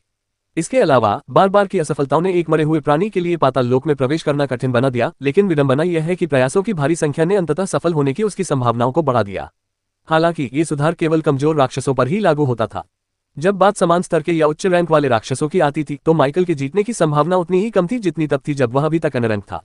यही कारण था कि जब उसने अपने मरे हुए प्राणियों को दुर्लभ श्रेणी के प्राणियों में विकसित किया तो उसे कुछ हद तक अनिच्छा महसूस हुई, जिससे वे अपनी उन्नति खोज के लिए पहले पाताल लोक में भेजे बिना ही स्वचालित रूप से रैंक 1 पर पहुंच गए। हालांकि उसने उस समय जो कुछ कर सकता था वह किया था। यही कारण था कि अब उसके पास पाताल लोक में रहने वाले 13 मरे हुए प्राणी थे जिन्हें वह अपनी इच्छा से बुला और हटा सकता था। इन सभी कारणों से माइकल अपने मरे हुए प्राणियों को दुर्लभ श्रेणी के जीवों में विकसित करने में जल्दबाजी करने से हिचकिचा रहा था, क्योंकि ऐसा करने से वे स्वतः ही रैंक 1 में चले जाएंगे, जिससे उन्हें पाताल लोक में भेजना और भी कठिन हो जाएगा। फिलहाल वह ये पसंद करता था कि वे या तो पाताल लोक में प्रवेश करने में सफल होने से पहले या कुछ अन्य मानदंडों को पूरा करने से पहले विश्वसनीय विकास बिंदु प्रदाता के रूप में काम करे जो उनके विकास को उचित ठहराता हो। अपने मरे हुए कीड़ों से संबंधित समस्याओं को हल करने के बाद माइकल ने अनडेड रिवाइवल का उपयोग फिर से शुरू किया, इस बार उन जीवों पर जो कीड़े नहीं थे। हालांकि लगातार 2 बार असफल होने के बाद उन्हें हल्की निराशा और अप्रत्याशित राहत का मिलाजुला एहसास हुआ। उन्हें विनम्रता की उस खुराक की वाकई जरूरत थी। कीड़े मकोड़ों से लड़ने में लगातार मिल रही सफलता के कारण उसकी मानसिकता एक असंतुलित दिशा में बदल रही थी। सचमुच असफलता सफलता का एक आवश्यक हिस्सा है, माइकल ने इस अजीब लेकिन सार्थक विचार के साथ बुदबुदाते हुए कहा। मामूली असफलताओं के बावजूद उसने अनडेड रिवाइवल का उपयोग करना बंद नहीं किया और कुछ घंटों के प्रयास के बाद वह अंततः अपने सभी अनुबंध स्लॉट भरने में कामयाब रहा। उपन्यासों के अध्यायों को जल्दी और उच्चतम गुणवत्ता में पढ़ने के लिए गूगल पर तय नॉवल f-ir.net वेबसाइट खोजें। स्थिति: नाम माइकल नॉमन, वर्ग कुशल नेक्रोमेंसर, स्तर 15, EXP 1094/17718, शक्ति 30.42, फुर्ती 41.16, संविधान 31.72, खुफिया जानकारी 110, 1 विशेषता अंक 30, कौशल मरे हुए प्राणियों को बुलाना, मरे हुए प्राणियों को पुनर्जीवित करना, पता लगाना, बुनियादी वार इंद्रियों को साझा करना, भाला चलाना, एसिड शॉट हड्डी का भाला, धीमा अभिशाप हड्डी का कवच, लाश विस्फोट। प्रतिभा अनंत विकास, क्लास स्किल कॉन्ट्रैक्ट स्लॉट 40/40, उपहार उत्पत्ति का चिन्ह। अभी भी माइकल को केवल हल्की थकान महसूस हो रही थी और उसकी मना ऊर्जा अपेक्षाकृत कम हो गई थी। फिर भी इन सब के बावजूद अगर वह चाहता तो उसके पास आगे बढ़ने के लिए पर्याप्त ऊर्जा बची हुई थी। ये सब उसके एट्रीब्यूट पॉइंट्स को छुए बिना ही संभव है। जाहिर है उनकी बुद्धिमत्ता का आंकड़ा जो अब 100 से ऊपर था अपने गुण प्रदर्शित कर रहा था। अब मुझे बस कुछ मरे हुओं पर अनडेड समनिंग का इस्तेमाल करना है, उनमें से और अधिक को नीदरविरुद्ध में लाना है और फिर उन्हें विकसित करना शुरू करना है। आगे की योजना बहुत जटिल नहीं थी, लेकिन यह अभी के लिए उपयुक्त नहीं थी। सबसे पहले वास्तविक दुनिया में वापस जाने और इन लाशों को बेचने का समय आ गया है। चूंकि उसके पास सब कुछ रखने के लिए पर्याप्त जगह नहीं थी और न ही वह किसी गुफावासी की तरह जंगल में डेरा डालने की योजना बना रहा था, सिर्फ लाशों की रखवाली करने के लिए, जबकि सभ्यता उसके इतने करीब थी। इसके अलावा वह निर्जन इलाका कोई फ्रीजर या शव संरक्षण क्षेत्र तो था ही नहीं। देर सवेर यहाँ तक कि राक्षसों के शरीर भी सड़ने लगते थे, जो माइकल की नजर में पैसे की बर्बादी के बराबर था। उन्हें वापस वहीं जाना था जहां वे असल में थे, यानी एसोसिएशन में। ये हमेशा पैसों के बारे में नहीं था। जी हाँ, ये हमेशा पैसे के बारे में ही नहीं होता। लेकिन वापस जाने से पहले माइकल कुछ ऐसा करना चाहता था, अपने मरे हुए सैनिकों को एक असली बॉस की तरह तैयार करना। उनके साथ अपने साझा संबंध का उपयोग करते हुए माइकल ने भेड़ियों को छोड़कर 100 मीटर के दायरे में मौजूद अपने सभी मरे हुए प्राणियों को जंगल के एक खुले क्षेत्र में बुलाया। फिर उसने अपने बाकी ऑर्क्स को पाताल लोक से बुलाया। सामने का दृश्य देखकर उसकी आंखें चौंधिया गईं। उसके चारों ओर नग्न शरीर जमा थे और शरीर के कुछ हिस्से खुलेआम दिखाई दे रहे थे। ऐसा लग रहा था कि जंगल के बीचों बीच कोई संदिग्ध गतिविधि हो रही है। हालांकि यह पूरी तरह से आवश्यक नहीं लग रहा था, फिर भी माइकल ने ऑक को कपड़े पहनाने और उन्हें सुसज्जित करने से पहले बेयोन मार्केट से खरीदे गए बॉडी वाइप्स का उपयोग करके खुद को पोंछने के लिए कहा। जब वे थोड़े साफ हो गए तो उसने अपने द्वारा खरीदे गए कपड़ों को अपने मरे हुए साथियों के बीच उनके लिंग के आधार पर बांट दिया। दुर्भाग्यवश कपड़ों को फटने से बचाने और यह सुनिश्चित करने के लिए कि उन्हें ठीक से पहना जाए, उन्हें व्यक्तिगत रूप से इस प्रक्रिया की निगरानी करनी पड़ी। सौभाग्य से उनमें से किसी ने भी अपने कपड़ों को पूरी तरह से नष्ट नहीं किया। अपने ऑर्क्स को देखते हुए, जो कुछ स्पष्ट गैर मानवीय विशेषताओं को छोड़कर मनुष्यों से मिलते जुलते थे, माइकल एक क्षण के लिए मंत्रमुग्ध हो गया। ऑक्स को तैयार करने के बाद उसने मादा ऑक्स को एक तरफ रख दिया और एसोसिएशन से खरीदे गए कवच से नर ऑक्स को लैस करने पर ध्यान केंद्रित किया। इस दौरान उन्होंने अपने मूल देश में बॉडी वाइप से खुद को साफ करने के लिए कुछ समय निकाला और नए कपड़े पहन लिए। जब तक उसने अपना काम पूरा किया तब तक नर ऑर्क्स ने अपने नए कवच पहन लिए थे। पल भर में न केवल उनके रूप रंग में जबरदस्त उछाल आया, बल्कि उनसे एक उग्र और प्रभावशाली आभा भी निकलने लगी। टाइटन का एजेस, रैंक, दुर्लभ, प्रकार, भारी रक्षात्मक कवच। यह पहनने वाले के शरीर के आकार के अनुसार ढल जाता है, जिससे अद्वितीय शारीरिक सुरक्षा मिलती है। यह मध्यम स्तर की पुनर्जनन क्षमता प्रदान करता है, जिससे समय के साथ धीरे धीरे स्वास्थ्य बहाल होता है। विवरण से ऐसा प्रतीत होता था कि यह कवच एक दुर्लभ श्रेणी की वस्तु के बजाय एक पौराणिक श्रेणी की वस्तु है।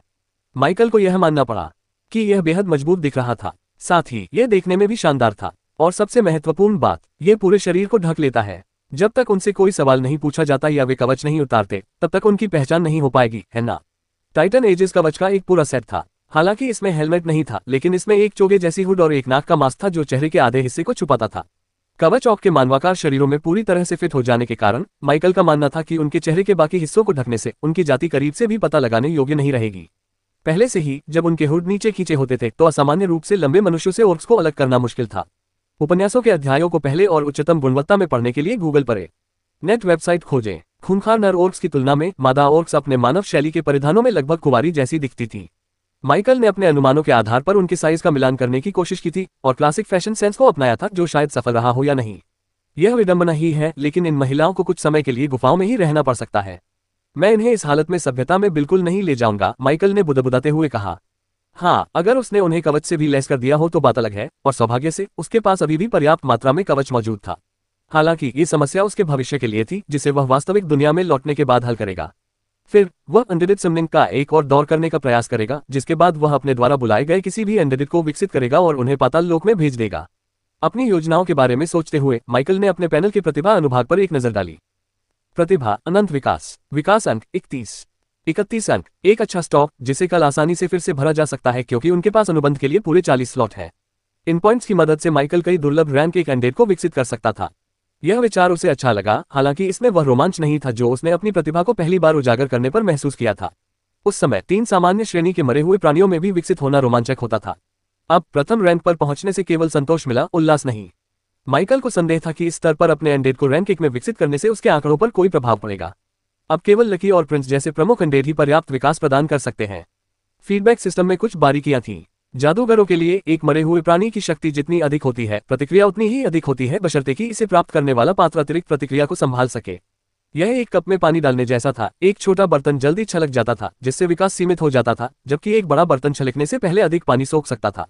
इसी प्रकार माइकल का जागीरदार स्वयं अधिक शक्तिशाली हो गया था। एक बड़े प्याले को महत्वपूर्ण वृद्धि देखने के लिए अधिक प्रतिक्रिया की आवश्यकता होती है। यह सुनिश्चित करने के लिए कि उसने कुछ भी नहीं छोड़ा है, उसने आखिरी बार चारों ओर देखा और जिन मरे हुए लोगों को वह वापस पाताल लोक में भेज सकता था, उन्हें भेजने के बाद माइकल ने अपनी चेतना को वास्तविक दुनिया में अपने शरीर से फिर से जोड़ा। कुछ ही देर में एक अच्छी रोशनी वाले कमरे में हरी आंखों की एक जोड़ी खुल गई।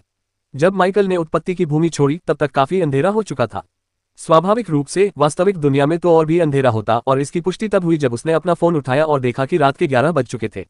काफी रात हो चुकी थी, लेकिन चूंकि एसोसिएशन 24/7 काम करता था, इसलिए माइकल अभी भी बाहर जा सकता था और उसने यही करने की योजना बनाई थी। चेहरा धोने के बाद उसने अपना फोन उठाया और अपने होटल के कमरे से बाहर निकला। तभी उसने देखा कि ठीक उसके सामने वाले कमरे का दरवाजा उसी समय खुल रहा था। एक अधेड़ उम्र का आदमी बाहर आया और उनकी नजरें तुरंत मिल गईं। माइकल ने थोड़ा सा भौहें सिकुड़ी। उस व्यक्ति के व्यक्तित्व में कुछ जानी पहचानी सी बात थी। यह अजीब तरह से आत्मीयता का एहसास कराती थी। इसके अलावा माइकल की इंद्रियों ने अपने चारों ओर सूक्ष्म रूप से एकत्रित हो रही मौलिक ऊर्जा के अंशों को महसूस किया। कोई अलौकिक शक्ति। माइकल को तुरंत शक हुआ। दुर्भाग्यवश इससे पहले कि वह कुछ कह पाता, उस आदमी ने बस उसे सिर हिलाकर इशारा किया और वापस अपने कमरे में चला गया।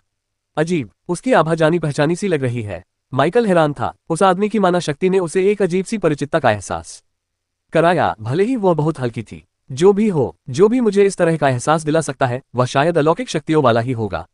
पिछले कुछ दिनों में मेरी इतनी बार ऐसे लोगों से मुलाकात हुई है कि किसी होटल में ऐसे किसी व्यक्ति को देखना अब कोई आश्चर्य की बात नहीं रही।